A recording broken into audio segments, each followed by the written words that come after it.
Jsme na Zeka Spur Track v Austrálii. To je ve Viktorii, blízko Sněžných hor, jmenuje se to Alpinský národní park tady. A my jsme potřebovali ujet možná přes 100 km docela těžkým offroadem, aby jsme se sem dostali z jeho východní strany. Jedeme terénním autem Mitsubishi Delica. To je taková dodávka. Máme model 1997, což je asi 3. nebo 4. generace série 1. Je to 4x4. Šasi Mitsubishi L400, dodávka. Podvozek Mitsubishi Pajero. Máme verzi s prodlouženým rozvodem a se zvýšenou střechou.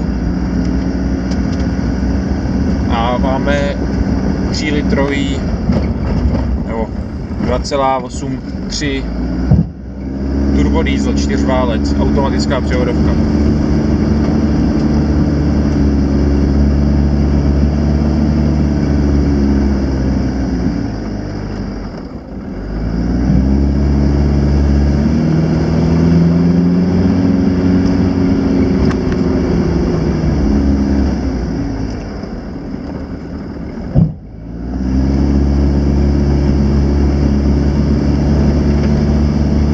Teď, co jedem, tak by měla být asi druhá nejzajímavější trasa tady v Alpinském národním parku v Austrálii.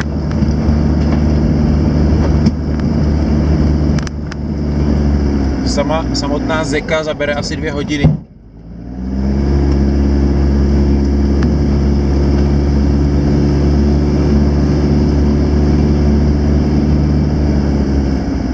Chtěli jsme jet jinou trasu, Billy Goat Bluff Track, ale bohužel po skoro 1000 kilometrech, co jsme jeli ze Sydney, tak jsme zjistili, že byla cesta uzavřená.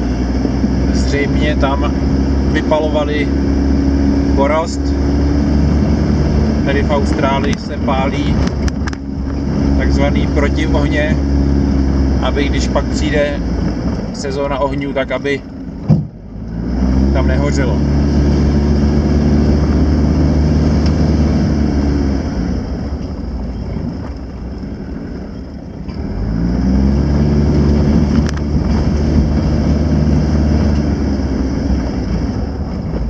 To auto, co máme, je 4kolka, máme tam terénní gumy.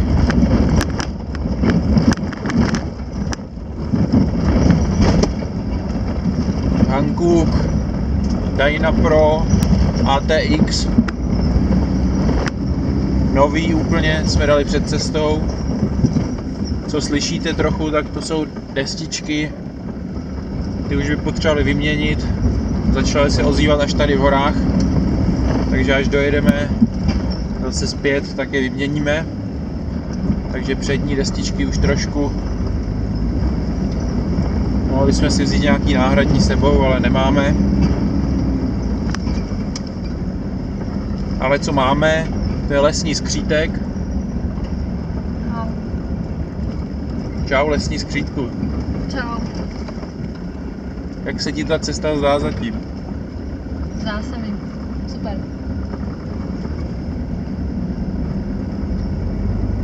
Včera jsme jeli docela náročný stoupání a klesání.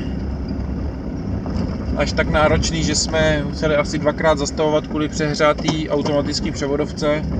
Dneska taky. Dneska jsme jednou zastavovali taky.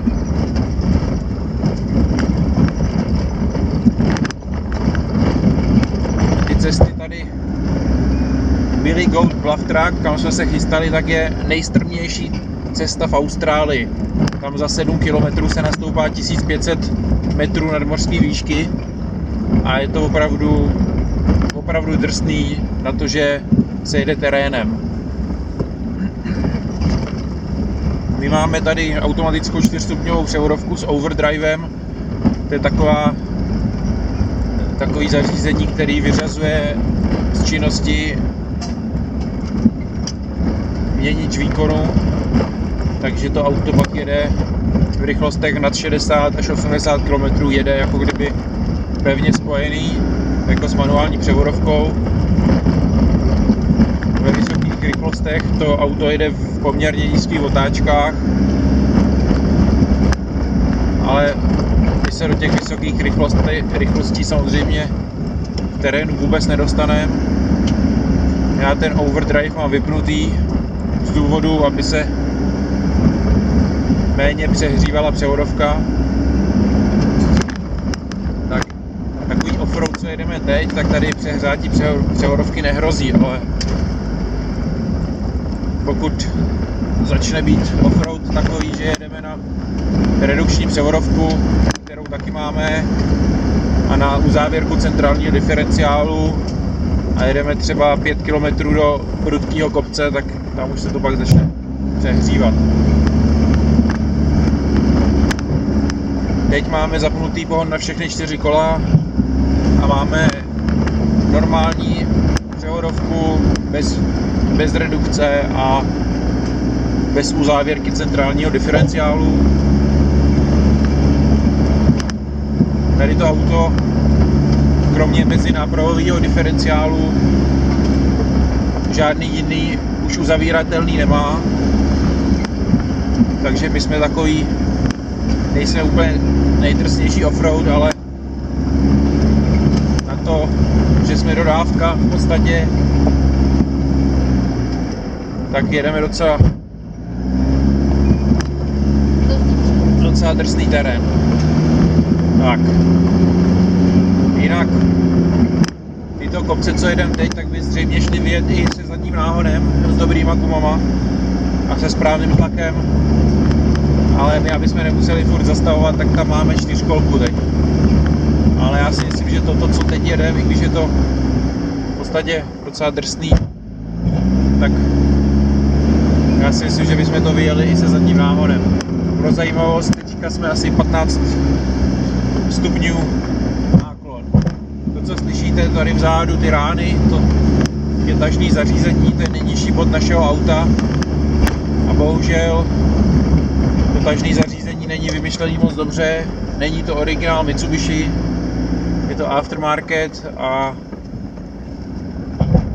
vždycky to tam škrtá, ale nic se neděje, je to taková ostruha jenom, nic se tam neurve. Až na zástrčku tažného zařízení, kterou jsme museli předělat nahoru dneska, protože jsme ji poškodili.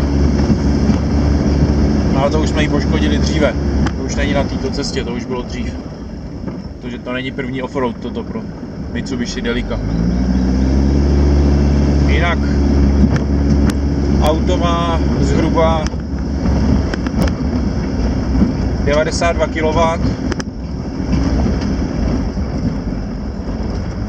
špičkový výkon a krouťák tady bude zhruba 240, možná 250 Nm.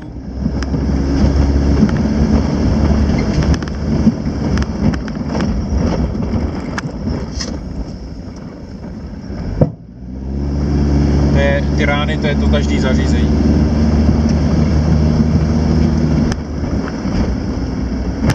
Máme jednu z nejvyšších výbavových verzí.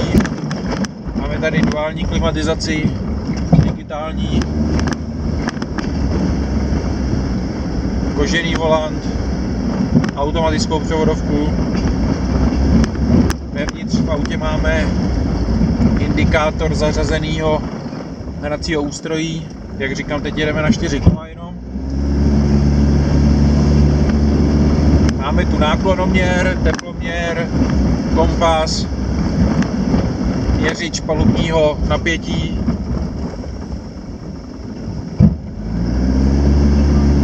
Máme taky 5 střešních oken a z toho jedno je odvírací. A máme taky dvoudynový DVDčko, ale to je aftermarket. Lesní skřítek nám chce něco říct. Nechce. Lesní skřítek říká, že tady máme taky postel. Máme tady vestavěnou postel vlastní výroby, pod kterou je ukryto nářadí. Je tady univerzální vařič na tekutý palivo. Teď tam máme benzín. Příště tam dáme směs lihu s benzínem. Chladící box. Máme chladící box. 20 litrů vody. A 20 litrů nafty. Navíc. Tak. Takovýhle jsou tady trasy. Ono, na videu samozřejmě to není moc poznat, jak je to drsný, ale na tom, jak se motor nadře, je slyšet, že to jsou opravdu krpály. Toto pro zajímavost zhruba 15 stupňů. Ne procent, ale stupňů. To může být zhruba 30%. Zhruba. Možná je to víc. Tak. Máme tady 75 litrů nádrž na naftu. Teď máme zhruba... Ráno jsme přelili kanistr celý do auta, za 160 km jsme spálili 20 litrů nafty, což je docela dobrý. Ráno jsme vyjížděli se 75 litry nafty.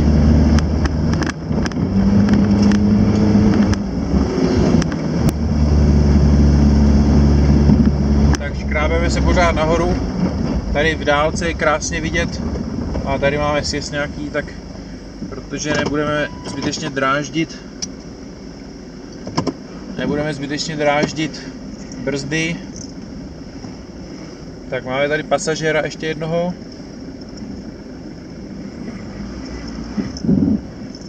Tady Kuky je s námi na vejletě. Nebudeme zbytečně dráždit tady brzdy a koukám, že si to nějak nepodařilo zařadit, nesvítí nám. Teď jsme jeli v nějakým zvláštním režimu dolů úplně bez převodovky. A teďka jsme zařadili redukci a jedeme na jedničku. A když nás čeká nějaký sjezd drsnej, tak já řadím redukci a jedničku, protože teďka stavíme a vyřazuju redukční převodovku a jedeme zase jenom na 4 kola. Takový sjezd, co jsme teď jeli, by si to ještě nezasluhoval, ale tady jsou sjezdy, které vedou několik kilometrů. Třeba 5 kilometrů je sjezd kolem 20 stupňů a samozřejmě tam absolutně nejde brzdit, protože by jsme odvařili brzdy okamžitě. Nehledě na to, že se zbytečně brzdy opotřebovávají. Takže pokud jsou takovýhle dlouhý sjezdy tady v horách, takový sjezdy můžou mít převýšení 500 i 1000 metrů nadmořské výšky, tak je potřeba nahoře si zařadit správnou rychlost a jet dolů bez brždění. Dole často kromě jiného čeká řeka, která se brodí a není dobrý do té řeky najet s rozžhavenýma brzdama, protože by mohli se zkroutit nebo popraskat a je lepší nechat tu těžkou práci oddřít motor. Ten motor tady 3 litr 4válec turbodiesel má hodně velký brzdný moment, takže to krásně brzdí. Pokud má někdo třeba V6 benzín nebo V8, tak to nebude brzdit tolik jako náš diesel.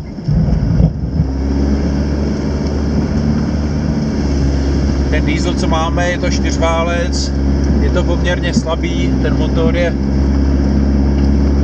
chtělo by to minimálně opravdu 3 litr, tohle je 2,85 zhruba, ale 3,5 litr po vyšším výkonu by se určitě hodil. To auto má automatickou převodovku staré konstrukce, klasický hydraulický měnič výkonu nebo točivého momentu, ale ten žere svoji porci a to auto není zase tak dynamický. jak by mohlo být.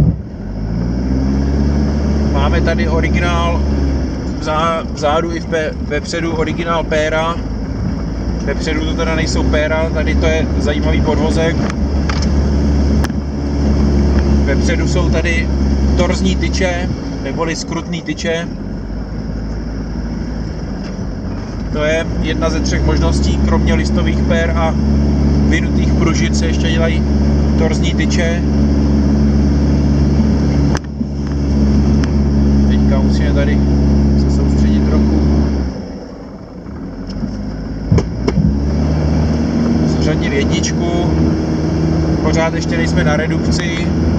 Teď jenom pro zajímavost jedem do kopce asi 18 km v hodině na 2500 otáček zhruba.